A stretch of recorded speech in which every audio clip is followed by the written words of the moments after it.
Welcome to the Tech Egg. Don't get scrambled. Enjoy the video.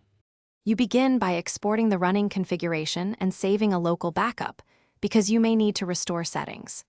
Next, confirm the Switch model and exact firmware version, then download the matching firmware image and verify the checksum to avoid corruption.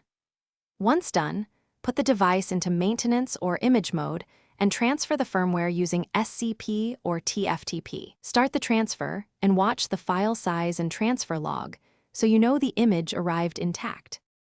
You now validate the image signature and checksum from the Switch CLI to make sure the firmware is authentic and uncorrupted.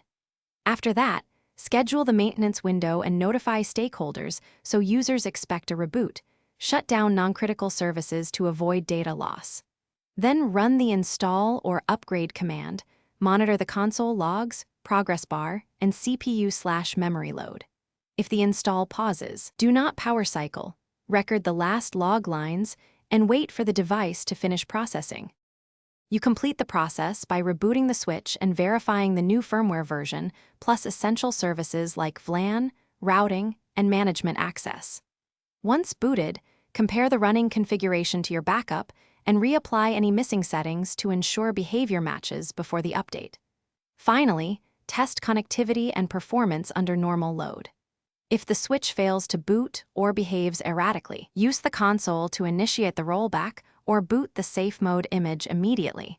Then restore the saved config. Thanks for watching. Consider subscribing if I helped unscramble your problems.